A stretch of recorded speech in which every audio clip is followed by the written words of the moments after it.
Sneakers and Cleats, the podcast. Welcome back to the Sneakers and Cleats podcast. It's Wednesday, October 11th. Chuck got out of bed, somehow recovered from his Arlington adventure yesterday, seeing the Rangers clinch. It was a lot of fun. Was it? Yes, always fun to see a team, do what it did all year and then literally have everybody write them off 2 weeks ago to now. BetOnline AG has got them as the favorites to win the World Series. It's just crazy how baseball works. It's because you never know who's going to come out of the other ALDS matchup. The Astros needing to clinch tonight. So even though I think we're both hoping that the Astros win just because like an all-Texas, all-Lone Star series would be beautiful. It'd be great for baseball interstate, right? It's something we've been praying about for at least 4 months out of this year. To see both of these teams really, really good, to be in this position, it would be great to have the Ranger fan base against the Astros fan base on social media for a week and a half. I'm all for that. Plus, as a Fox affiliate, I think we're both praying for it. So. Yes, amen to that, brother. Amen. This is our High School Hype Squad edition of the Sneakers Cleats podcast. It is episode 35, so we'll talk about all the local teams hitting the gridiron, some huge matchups this week, including Reagan and Johnson, so we'll get to that. But first, as always, we need to get to what we usually do. Episode 35. Who comes to mind? I think that Kevin Durant probably owns the number. I'm with you. He's the best. He's probably the best putter of the ball into a basket that I've ever seen in my life. He can score in any way he can, and any way that you can even imagine. So I think KD probably owns the number 35. Yeah, I mean, on his way up, you could make the argument that he was the single greatest, youngest scorer in NBA history. I'm with you on that. And JV is a close second, right? Yeah, I mean, JV, he's fantastic as an Astro, and he was great as a Tiger. Not a very good Met, but, nobody ever really is. Nobody's going to remember that he played a second for New York. Yeah, what was it, like 3 months, 4 months that he played for the Mets? That, yeah. But Yogi Berra also in consideration. Ricky Henderson, also a good one. Yep, that is a good one. But, you can't go wrong with JV or KD. So, for what it's worth, I think Kevin Durant's the best 35 of all time, even though he played he played number 7 when he was with Brooklyn, which I thought was a little weird. But now back to 35 with the Suns. So all is right in the world. So High School Hype Squad edition. So we're recapping Week 7 a little bit, previewing a loaded Week 8. We also got our TNL Top 10.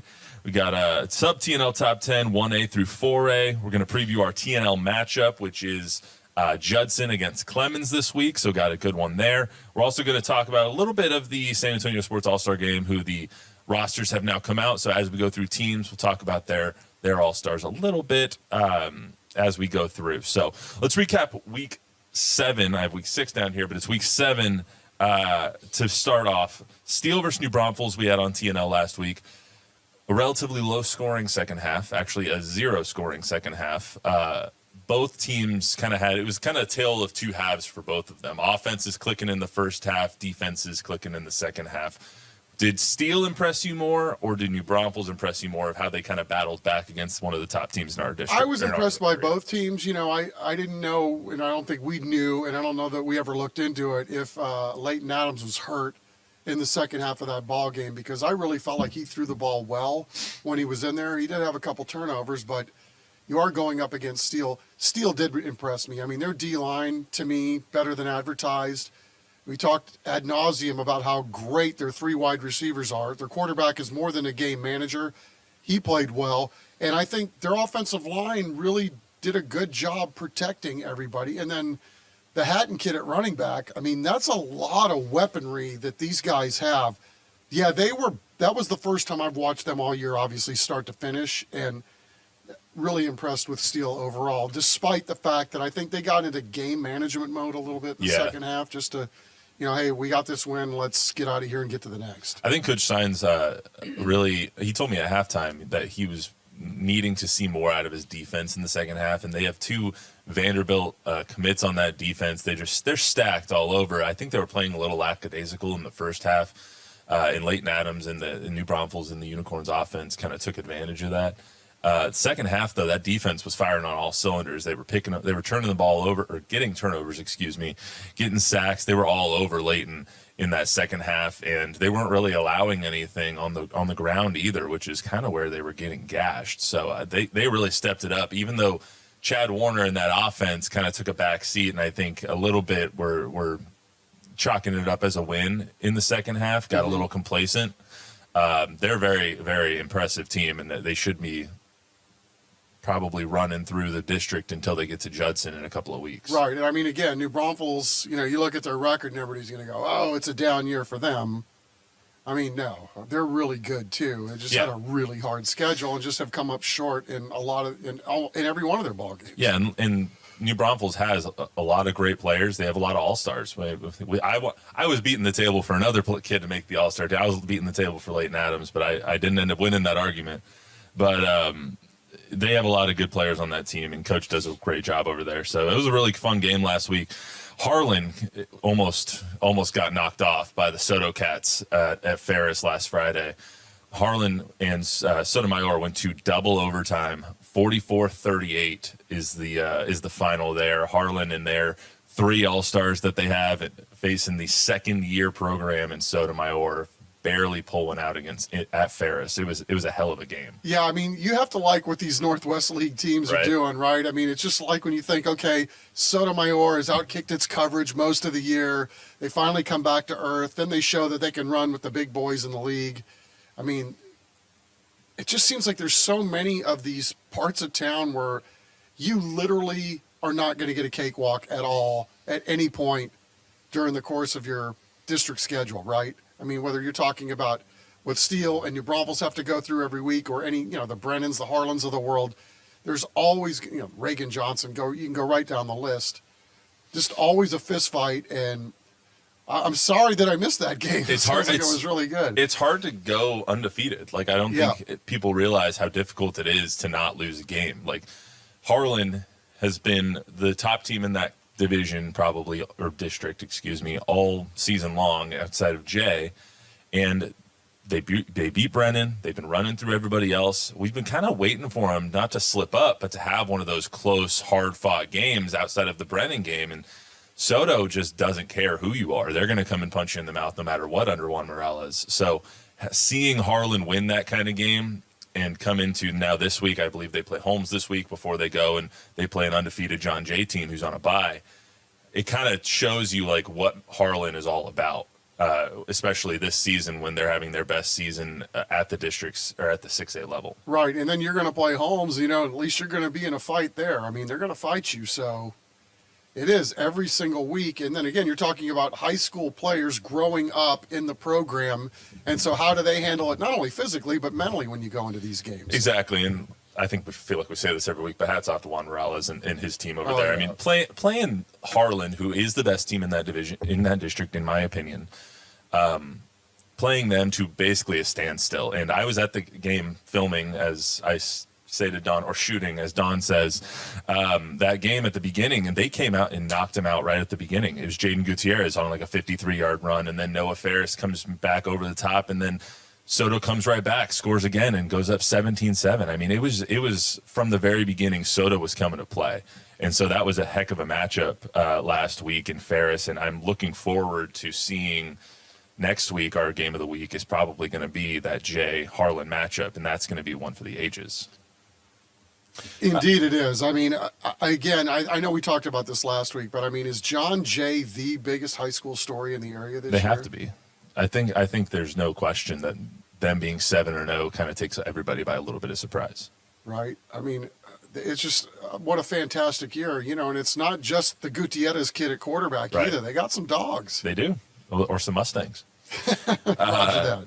The other game I wanted to talk about, Bernie beat Uvalde 35-14. What Bernie's doing over there right now is insane under Shea Hendricks, because they lost their quarterback Jackson Bays week 1, and he is, know Jackson Bays.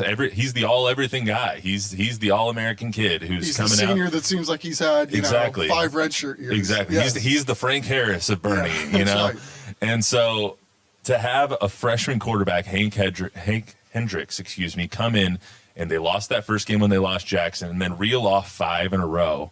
Now, sitting pretty to win that district and maybe even getting Jackson back at the end of the season, they're insane up there as to how they've continued to compete, continued to just, next man up, even at the most important position on the field. It seems like we've been talking about Bernie, right? Every year for the last 2 or 3 years, no matter the sport, whether it's girls basketball, boys basketball, baseball in the spring, there's something in the water there, right? I mean, it really is next person up in a lot of regards. I mean, and given their classification, I mean, they're wrecking everybody.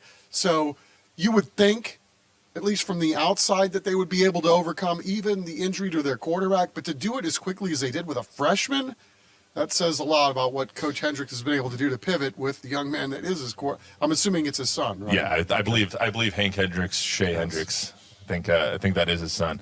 And it's even more impressive. I think we all forget that they made it to the championship game last year. Like, this is a good team that's deep, and they had the lead, and they probably should have won that game. I think all of them will tell you that they should have won that game. That's for sure. But I think we forget that this is a damn good team, and when you have them. When you lose your quarterback, I think we all maybe discount it a little bit, even at all levels. Sure. Like if UTSA loses Frank, we're going to discount the backup. If I don't know who else you want to say, but once you lose that guy and you're not sure about a freshman quarterback, I mean, they prove that they're deep all around, and Hank Hendricks is going to be in good hand, and that team's going to be in good hands under Hank Hendricks over the next couple of years. Yes, there's no doubt. And I think there's a chance, from what I understand, that Bays could come back towards the end of the year. So we'll see how they end up playing that, because, do you want to disrupt the apple cart if that's what it comes down to? I think they're going to disrupt the apple cart for Jackson Bays. Let's get to the big matchup of the week. So Johnson Reagan is probably the biggest game of the year in our area. It's our 1 team and our 2 team in the TNL top 10. They've been on a collision course ever since the start of the season, when Johnson beat Judson, and Reagan pulled off that win week 1 over Smithson Valley, beating them by 3. So there's so much you can say about both of these teams. Reagan has allowed 14 points this year in district play. They're coming off 3 straight shutouts. They just beat your Madison Mavericks 45-0 on Saturday. It's on the right if you shut them out. Exactly, and they're a damn good team under Blaine Peterson. So Reagan leads the all-time series 11-4. Reagan won last year's matchup 34-7, but Johnson won the year before that. It's 2 teams that have been on a collision course all year long, and it's going to be a riveting showdown on Friday. I mean, it's like a little mini Super Bowl here in the 2-1-0, right? I mean, I think we've all been looking forward to this, to settle this once and for all. Who is the best team in town? I mean, I don't even know what you can say about it, right? It's just, let's hurry up and get here. And we've been, I know this game's been in the back of our mind literally since about week 2. Yeah, absolutely. So ever since both of them won that week 1 matchup, we knew that the toughest game, like, not to discount anybody, but the toughest game on their schedule was going to be this week, because Ty Hawkins in that Johnson Jaguar offense is a wagon. I think they've scored 262 points this year through 6 games, which is insane. Reagan's defense is elite, amazing. Yeah. They have 3. I'm going to go through their all-stars here in a second. We have 3 all-stars. All of them are on the defensive side, and 2 of them are backers. I mean, their second and first, their front 7 is elite. Like, it can't get any better than their front 7. And so you have all of these weapons on the Johnson Jaguars, and Ty Hawkins and King Johnson and Bubba Johnson and everybody else that's on that offense, and then you're going up against this immovable object in the Reagan defense, and it's going to be a matchup it's going to be a chess matchup here between Lyndon Hamilton and TP Miller. It's going to be great. The irresistible force against the immovable object, or however. Yeah, I always forget the saying. I do too. It's that, It's something, we're in the frequency. But then it's not to discount Reagan's offense, because Reagan's offense with Caleb Capuccio and Cole Pryor and Brad Jackson, like, you had Caleb Capuccio, who I believe was playing quarterback last year, and now he's moving to receiver because they have another guy, Brad Jackson, who's come in and is just lighting the world on fire. And it's amazing to watch them every week, and this Friday is going to be even better. Yeah, I mean, turnovers will be the key, right? If you get them, you're probably going to be in good shape. Yeah. And it's two teams that don't really turn the ball over often. I mean, Ty Hawkins has had a little bit of a few mistakes this year, but I mean, all quarterbacks are in junior. He's a junior quarterback. He started last year as well. Who he's going to make some mistakes. He's a gunslinger, but he's also going to put 60 points on you if you give him the chance. So let's go over their all-stars real quick. So King Johnson for the Johnson Jaguars, King Johnson, the wide receiver, linebacker Walker DeHarce, and offensive lineman Xavier Wilburn all made the all-star team. I think we were pretty set on that. I mean, it wasn't a hard debate when we were in that room on the Johnson Jaguars. Right. We'll give a little intel to the folks at home. So SA Sports does a really nice job of putting down the list of players and their resumes. And, you know, I think with the people in the room, you know, sometimes not everybody has seen all the players that are on the list. Like Right. You could talk about a young man from Lavernia or Pleasanton or name the town, and not everybody has seen him. You're hopeful that maybe one or two people in the room have actually seen the kid play so that you can back up what's on the resume. But yeah, when the Reagan boys flashed across the screen, it was pretty much no-brainer. Reagan and Johnson, we were pretty set on. Yeah. And then Reagan All-Stars are linebacker Jet Thompson, linebacker Leo Bissesi, and defensive lineman, I'm going to mess this name up, so I'm sorry, Kanechku Ozawalu.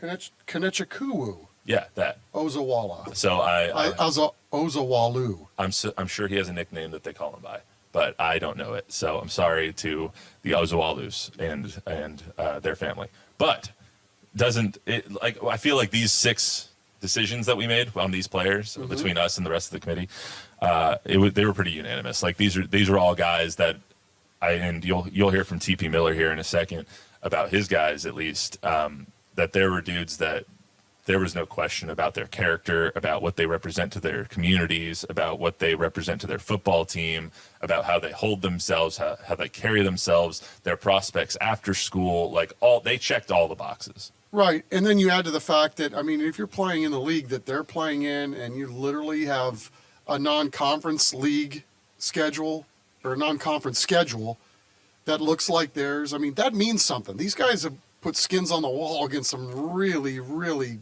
good programs.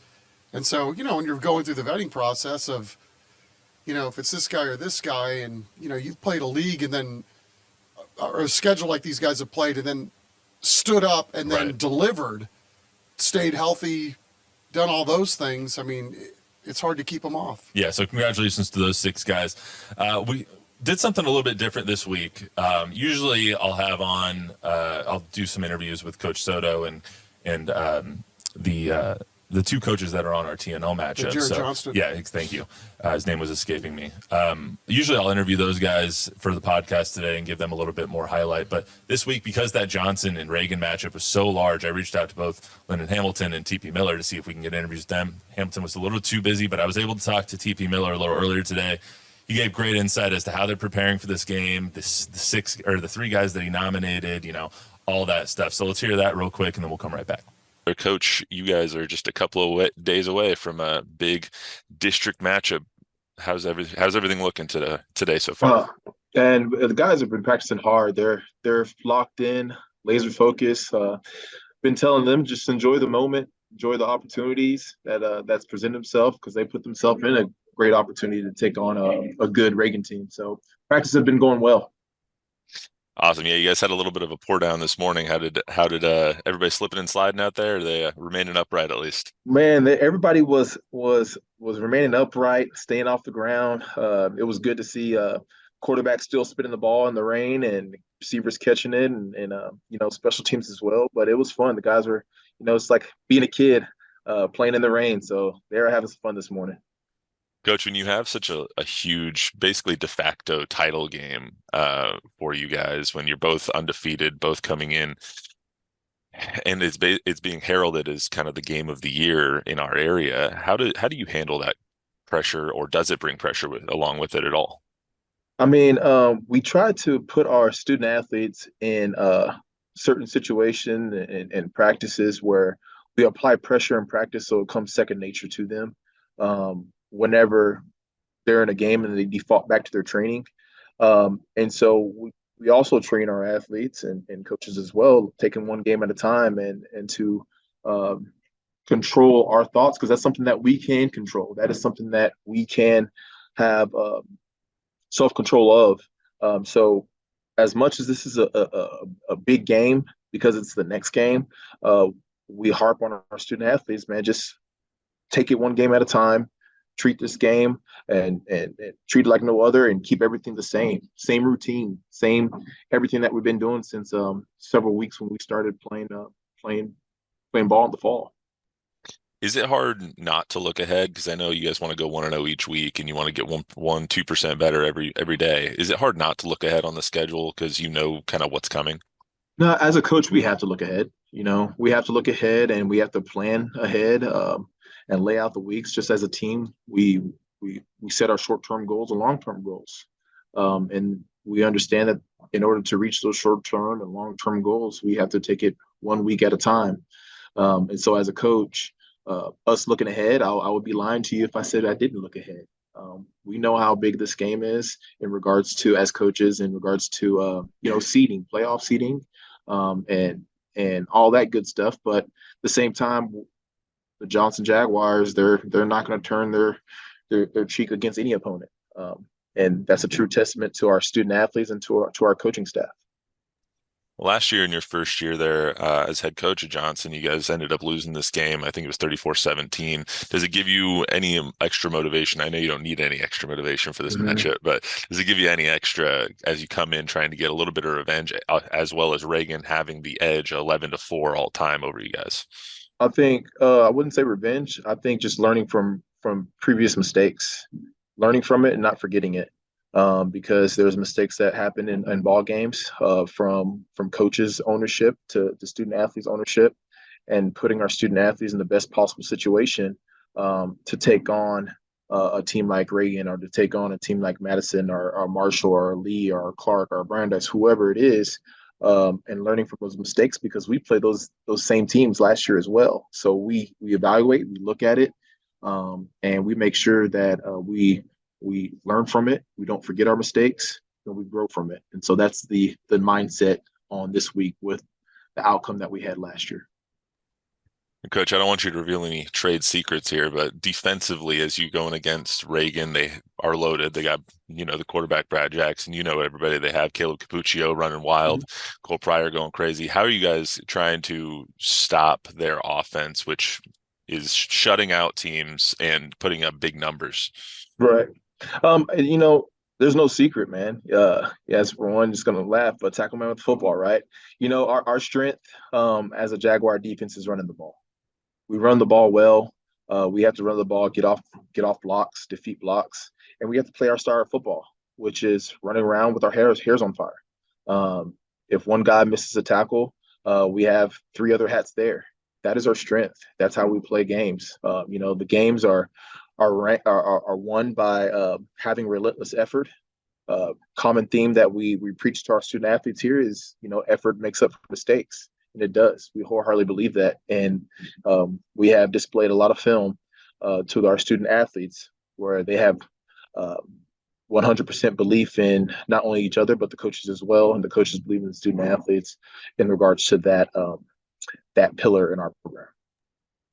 As far as your guys' offense goes, first of all, two of the best names in all of our area, in Bubba and King, out there. And contrary to popular belief, I don't think you need to be named Johnson to play a Johnson. But you guys have some great weapons there, and going against a team who I think has won their last three games 167-0. How do you guys capitalize using Ty's legs and his arm, trying to get the ball out to King and giving it to Bubba in space? How do you guys capitalize on your strengths and try and get some points on the board against Reagan? Well, we know that Reagan has a great defense. Coach Hamilton does a great job. I know he's defensive minded as well, so his hands on the defense side. But again, if we control and do our job, one thing that we stress is blocking to the echo of the whistle, from the offensive line to the perimeter play. The game has slowed down for Ty in regards to his reads, and that has become evident in his play as he's progressed from being a receiver as a freshman on varsity to being a junior quarterback. So he's a 3-year letterman. And then you also having Bubba and King that are students of the game, and they understand where they need to be at and what plays goes with what, and also the offensive line. So to answer your question, we just have to make sure that we're blocked to the echo of the whistle, finding ways to get the ball in space to those guys and take what the defense has given us, because I'm sure the defense is going to have several looks, and we have to be able to capitalize on the looks that they're giving us. Coach, I wanted to ask you something outside of this game. The All-Star selections came out this week. I was lucky enough to be part of the selection committee, and when we were going through everything, there's some guys that just pop off the page and pop off, and going through the whole year, doing your guys' highlights and everything, you just see these guys kind of pop off, and you guys have 3 selections in King Johnson, Walker Dahars, and Xavier Wilburn. Can you just tell me a little bit about those guys? Why is it that you nominated them in the first place, and what kind of went into your nominations of them? Right, man. And I'll tell you this. We have several guys on our roster that I wish I could, or we as a staff could nominate all of them and put them on the lineup and not just have 3, because I feel like we have several all-stars on our team. But to answer your question, those guys, Xavier, King, and Walker, they have really, really stepped up in their play and leadership role on and off the field. And I know that they're really anxious to play at the next level, but they're just great students with great character. Xavier, he had an interesting story. You know, he played his freshman year, then he decided to take a step back and focus on basketball. Then ever transition as a head coach, we were able to talk to him to come on back out, and you know, everybody's been impressed with his style of play. He had a really strong summer, going to several camps. Then same thing with Walker Dahars. He had a strong work ethic, had a great summer, went to several camps. And I can say the same thing about King as well. Great summer, great spring, great work ethic. But the one thing about these 3 gentlemen is that their character, and it's what it means to be a Johnson Jaguar. And I'm looking forward to watching them in the future playing collegiately. Yeah, and just to make sure everyone understands, we only give you guys 3 nominations. Yeah, So yeah. I know you want to nominate 12 or 15 or all of your seniors, but like it's so hard having, you know, I think it's 70 schools that we have to choose from, and then all you guys giving us 3, and it's like, you know, if we gave you all 15, we'd be there in 4 days. Yeah, 100%. And I know there's kind of, but I just had to say that, you know, because I got you. We have a lot of deserving student athletes on our team that and just like any other coach would feel the same way about his team. Oh, absolutely. But yeah, and I know you understand. I just want, you know, I want to make sure everybody knows the way we go about selecting these things. Of course. So you guys, last couple of questions for you, Coach. I don't want to hold you too long. But no, you're fine. My watch was going off. Sorry. No, you're good. Even no matter what the outcome of this game is, your second year in this program, and kind of not, I mean, as a head coach, second year there, taking over for Coach Soto, who had a lot of success there. Obviously, you guys had, you know, I don't want to say down year because you still had a good year last year, but you're performing even at a better level this year. What's the potential for this program and you over there with the Johnson Jaguars? You know, our vision for our programs here at Johnson High School, not only for football but all sports. Our vision, you know, Coach Soto had a theme one year, and our vision's still that, and that's all eyes on state. You know, we have the potential, and we have everything that we need: resources, the community backing, staff, admin backing, all the way from Blossom Athletics to our staff here on Johnson High School to make a run state. You know, that's our goal. But our number one thing that we're always going to push is making sure that we use sports to teach the values of life and really build the character from the inside out of every student athlete in our program. And know that we are going to be successful we won't know if we're successful until 3 or 4 years down the line when they have removed out of our program. That is our vision in regards to our program. But along those lines with the football team and the success that we've been having here, it all revolves around our staff. Our staff has been doing a tremendous job. Coach Burrow, our offensive coordinator, Coach Garcia, our defensive coordinator, and then from there I can go on about every single coach on our staff that has been devoting their time and speaking life into our athletes here. So it's just not just me; it's everybody, and I think that we have ID'd the strengths and weaknesses of this group in the spring when we had spring ball. Because last year we weren't able to have spring ball with the transition, but last spring we had spring ball, and we were able to ID the strengths and weaknesses, and we just hit the ground running from there. And so we're just excited where we're at right now, and ready to play against Reagan on Friday night. How much does it help you coming in as the new head coach and being able to have this group of seniors that you have now and group of seniors you had last year, as well as a sophomore quarterback who started last year, junior quarterback now starting for you? How does it help you kind of with the continuity of it and kind of making sure your leadership style is heard by everybody, having those vocal seniors to be able to help you kind of get that message across? Right. Man, it's all about relationships. Building relationships within the student athletes. This senior group was the seniors that when I stepped foot on campus here at Johnson, they were freshmen. So that was my first year here. So I've been able to know these student athletes for 4 years, and that's huge. Just getting to know who they are as a person, not just as a football player. Understand how and who and when to talk to certain athletes. That's huge. That's a huge piece to the puzzle. But as well as the past, you develop. We're not developing a relationship with the seniors from last year, but you take a glance at the team that we had last year that were seniors. They had a tough high school career at the football team, that is. And I say that in the regards to the football program because they went through 3 head coaches. They went from Coach Ritterman, they went from Coach Soto, and then I transitioned over after Coach Soto left. So that's three head coaches in 4 years. I mean, that turnover doesn't happen often, right? And but I tell you what, that group of seniors, they're resilient. We had a senior that was back here this morning to come out for practice and just talking to us about where he's at in life. He's serving in the Army right now, but he just finished his basic training. So it's just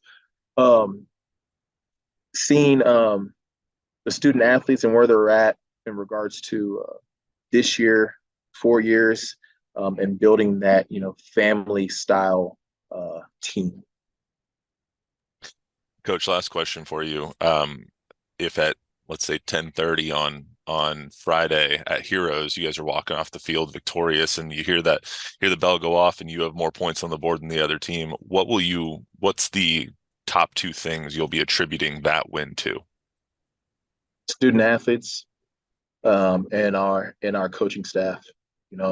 They go to work, and those are the 2 groups that they believe in each other, and they trust each other, and it's going to come down to making sure that each athlete is loving each other as well, loving the process, loving each other, and taking care of each other's back and having each other's back. That's what I'll be contributing that the win to.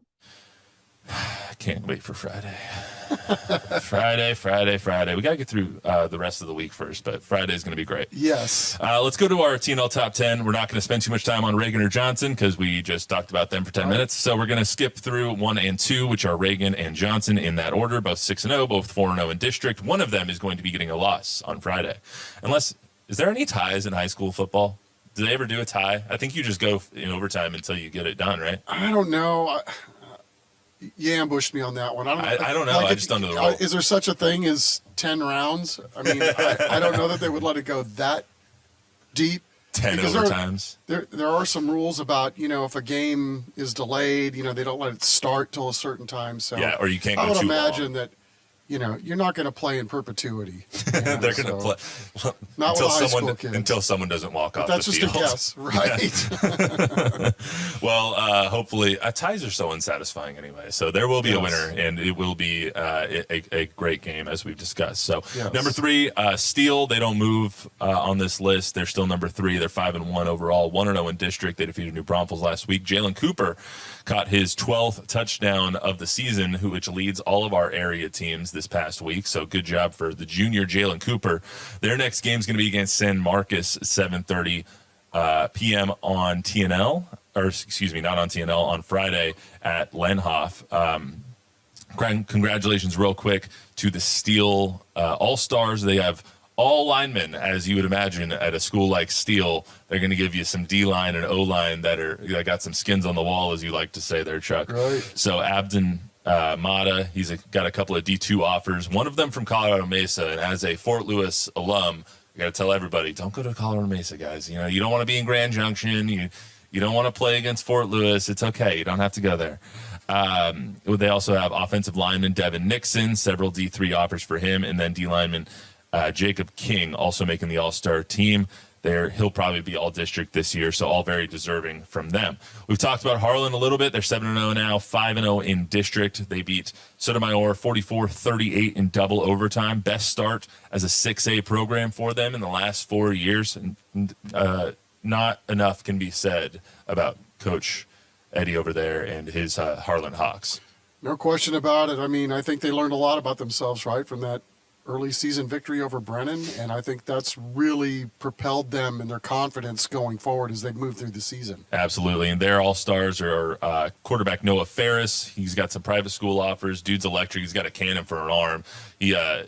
Whenever you don't know if he's going to throw it deep, just assume that he's going to. And I always keep panning the camera over whenever I'm shooting any of their games because I'm just like, it's going in deep. Here we go.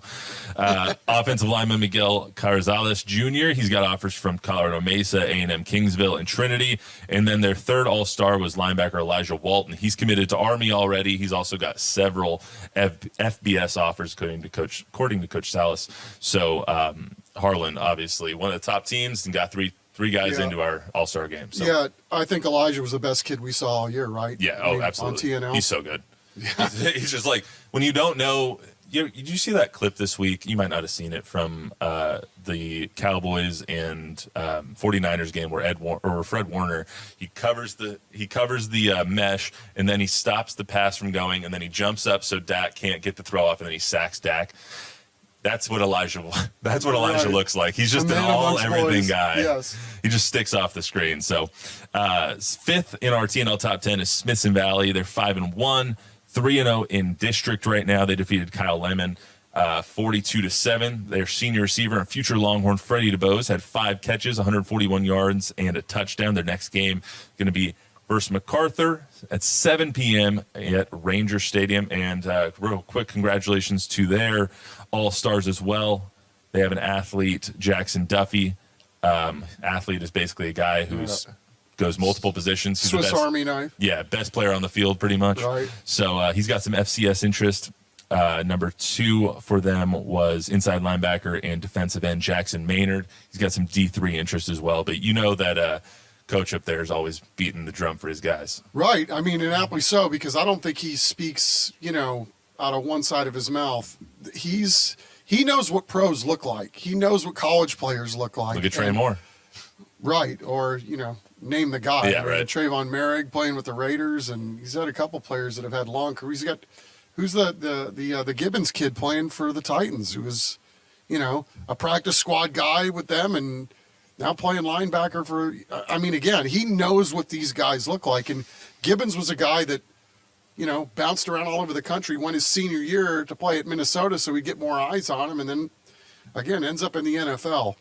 I think, if Larry Hill says he's a good player and a good student and a good dude, I'm going to tend to listen to what he has to say because I trust Larry he's Hill. Called his shot more often than not. Yeah, that's for sure. I trust Coach Larry Hill, that's for sure.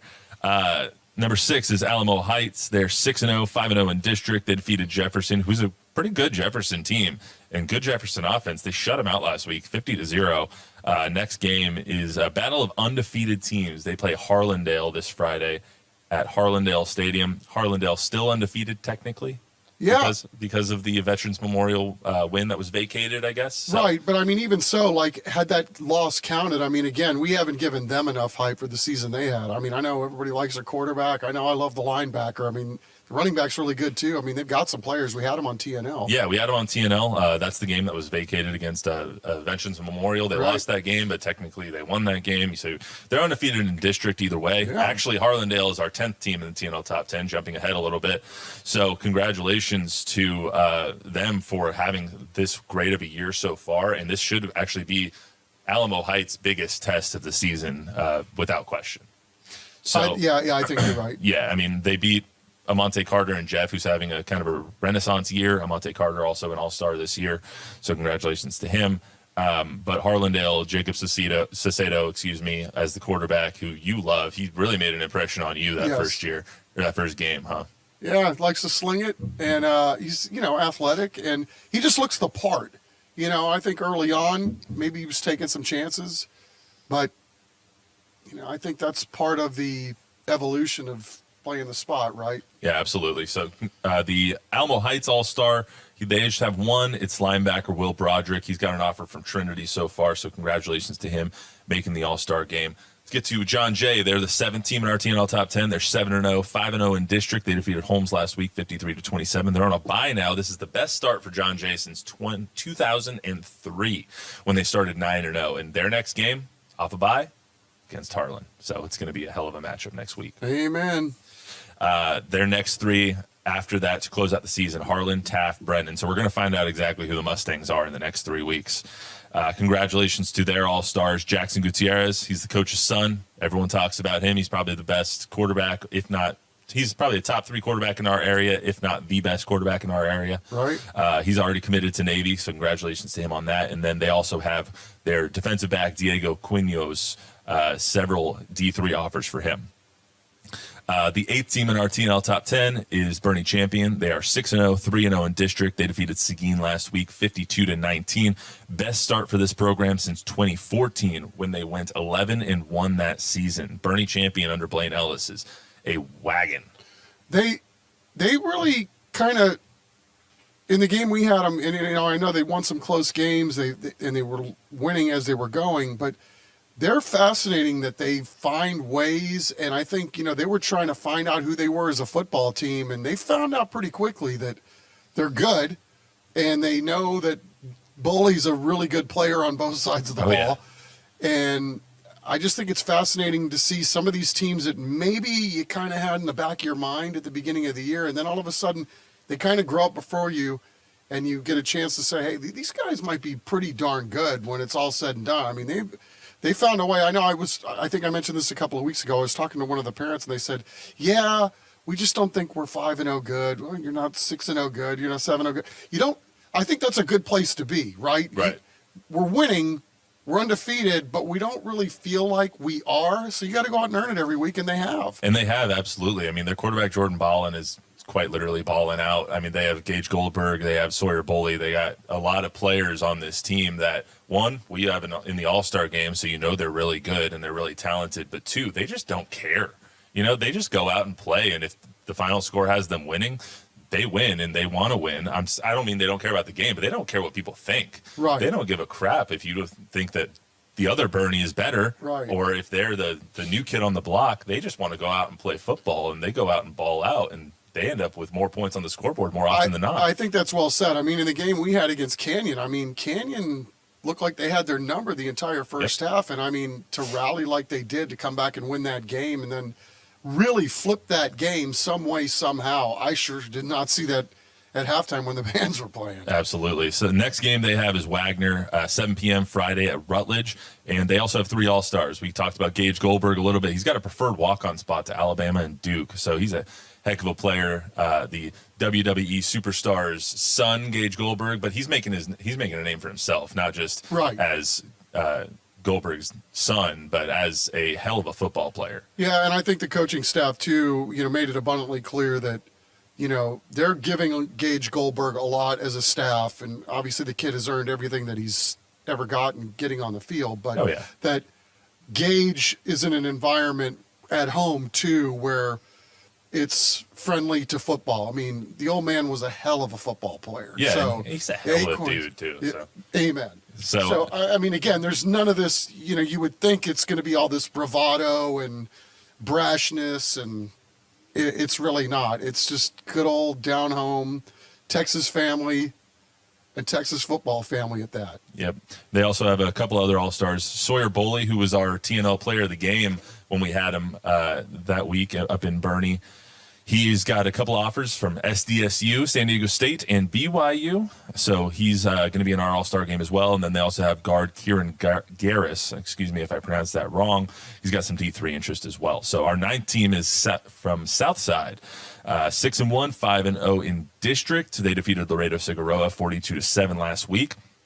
Their next game is against Southwest Legacy on Friday at Legacy Stadium, 7 p.m. They have 3 All-Stars as well. Congratulations to them. It's their athlete, Ruben Alanese, that is.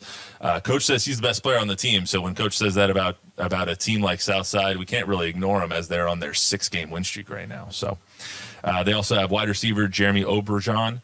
He's a NAIA. He has some NAIA offers, and then their defensive tackle, Aaron Abrego. It's the all-name team there. I mispronounced all 3 of them, I'm sure. It's all good. So he's got several D3 offers as well. And then our last team on the TNL Top 10 is Harlandale. They defeated Highlands last week, 59-6. Like we said, they got Alamo Heights, 7 p.m. Friday at Harlandale Stadium. Congratulations to the Harlandale All-Stars. They got 2 of them, Jacob Sacedo, who we talked about a little earlier. He made a huge impression on all of us when we had him on TNL. Yep. And he's been kind of impressing all year. And then we also have running back Zion Molina, who's got some NAIA interest, and he's been pretty much half of their offense this year besides Jacob. Right. And, those young men from Southside, I bet they're fine young men. They're, I know how it feels when you get your name butchered. So I wouldn't how do people pronounce Micotinnick? How do people pronounce Micotinnick? Oh my gosh, I just got Micotinnick the other day, so that was a new one. I hadn't heard that one. That was a good one. When was that? It wasn't. Oh, that was at TNL. Yeah. The PA announcer called you Micotinnick. Look, I know it's a mouthful, so and hats off to Southside, right? I mean, that's another school that we just go to sleep on, but every year, again, you're going to be in a fight with them, and they win more than they lose, and that's the name of the game. Yep. Let's get to our sub TNL Top 10, which is in this order: 1, Cuero, 6-0; 2, Bernie, 5-1; 3, Jourdanton, 6-0; Randolph is 4. They're 7-0. 5 is Bandera. They're 5-1. 6 is Poth. They're 5-1. 7 is Davenport. They're 4-2. 8 is Lavernia. They're 4-2. Hondo is 9. They're 5-1. And Navarro is 10, and they are 4-2. So let's talk briefly, just real quick, about our TNL game of the week. It is Judson. It is Clemens in this district matchup. Mark Soto, always going to have his team ready. They're 4-2. They've had a really tough out-of-conference schedule, as they usually do over at Judson. I feel like Mark Soto just goes into it. He's like, all right, let's play some beasts, and then let's go run through our district when we can. Right. The district is very tough, though, too. Clemens has got some dudes as well. I mean, they really, really do. And not even talking about their special teamers. Right? Yeah, I was going to get to them in a second. Their Clemens special teams might be the best in Texas. They have 2 of their All-Stars each team has 3 All-Stars. Clemens are punter Caden Turner, who has offers from UTSA, Duke, and Air Force. And then you have kicker Ethan Brumgard, who's committed to Air Force and has other D1 offers as well. And you can't get better than that. No. So, oh man, Jared Johnston told me a funny story this week about Caden Turner, who's also an electric wide receiver. We're going to see him this week, but apparently he was on the freshman B team, if I know the story correctly, and their first punt on the freshman B team went like 5 yards. And so, Jared's watching this game. He's like, we got to go find a punter. I mean, this is unacceptable. So he goes to the whole team and goes, hey, we need a punter. Can anybody punt? And some kid goes, hey, I think Caden Turner plays soccer. And he goes, can you punt the ball, sir? I mean, kid, he's like, I don't know, sir. I've never kicked a football in my life. Well, he kicked the football, I think 50 yards. The first time he ever punted a football. And I guess Turner said to his coach, "Coach, am I now the B team punter?" He goes, "No, son, you're the varsity punter." So a star is born. But again, that's a hell of a story. That's a great story. That's a good story. Oh man, I mean, you need a good punter these days, man. Yeah, you need one that's super athletic. I mean, this kid's tall. He's 190 pounds. He's got good speed. He's got good hands, and you need an athlete that can punt. Those are the best ones. I mean get some fakes in there. Yeah, I saw that Daniel Carlson, the Raiders kicker at the Cowboy last preseason game. I'm like, who is that? Like, that's their kicker. Like, you got to be kidding me. Built like a linebacker. Oh man, just long and athletic looking and built. It's like, you got to be. The game has changed. They're athletes too, Chuck. They are. They weren't always, but they are. They weren't always. They were smoking cigarettes on the sideline during practice. That's right. Amen. Their third All-Star for Clemens is not to be slept on either. Right. Safety Paul Menke Jr. He's got offers from Notre Dame, Stanford, and Washington. Yeah, and his dad was a hell of a player too. His dad was the backup quarterback at Washington State behind Ryan Leaf. He also played tight end at Washington State. Really? And he played basketball. So yeah, acorn doesn't fall far from the tree. And I think he's committed, but I have that in my notes. Maybe we'll get to that. This is why I need you, Chuck. You have such, all these little nuggets and all these pieces of information. Dude, you had way more than I had on a lot of those teams. So I think the value, as you're finding out too, right? If these coaches are so sweet to talk to us for 15 minutes, if you decide you need to talk to them because you've got a game coming up or because you have interest in a game coming up, the fact that they share these stories and all the things that are good about their program and what's going on at their school that's good. I mean, it's hard not to enjoy what we're doing week to week with this. Absolutely. Let's get to the Judson All-Stars real quick. So they have linebacker Jaden Haygood. He's got offers from Mississippi Valley and Texas Southern. They got their running back Nathaniel Stanley. He's committed to Air Force as well. Soto said he is, including everybody, the hardest worker in this area, bar none. So that's quite a thing to say about any kid, let alone your running back, let alone a kid on your team. And I know coaches are always going to talk good about their players, and you'll never hear them talk badly about somebody on their varsity team or on any of their teams. However, to say that he's the hardest worker in the San Antonio area is something to be said about Nathaniel Stanley. I think so too. And what I found over the years is that the coaches, if they really are talking up their guys, they really like those guys. And then they won't say anything bad about their kids, but they also won't talk about them either. So, I think when the coach does tell you that, it resonates and it makes an impression because these guys are putting their name behind what they're saying. Exactly. It's kind of like when you're being coached or when you're playing, a coach will tell you, like, if I'm not coaching you anymore, it's because they've given up on you. When a coach doesn't say anything about a player, it's because it's like he doesn't want to say anything bad, but he doesn't really have that much good to say. But when he's raving about somebody, it's because there's something to be raved about, And so it's a decent way to tell who the guys are, who the Joes are, and who the pros are, Amen, bro. And then the last Judson guy is Zacchaeus Thomas. He's a D lineman. He's got offers from Colorado Mesa. Don't go there, man. Go to another school.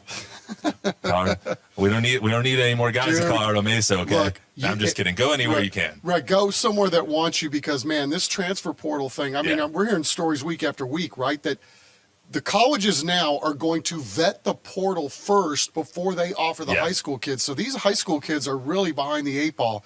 If you can find a place that's going to offer you, I mean, I don't know how you don't take it. I mean, it's hard pickings out there. I say that all completely jokingly. Go where you're wanted.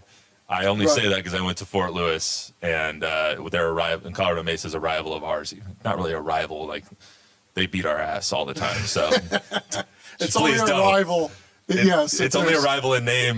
There's no rival between a hammer and a nail. So, but anyway, TNL is going to be a great game. We're actually really excited. This is our back-to-back district matchup in that district. And that district that only has 6 teams. We're going to have 4 of them on TNL in back-to-back weeks. So it's kind of nice. Judson Clemens, man, they've played some barn burners over the years. I know, Clemens.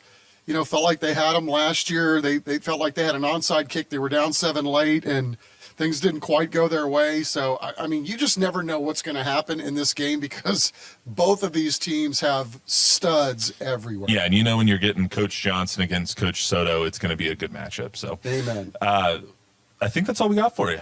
So we got a lot of football coming this weekend. We got a lot of baseball coming this weekend. We got Wemby's preseason debut at home on Friday. We got a lot of stuff to talk about on Friday. So I think it'll be either David Chancellor and I or Zach and I on Friday. That is it for the High School Hype Squad edition of the Sneakers Cleats podcast. We'll be back on Friday.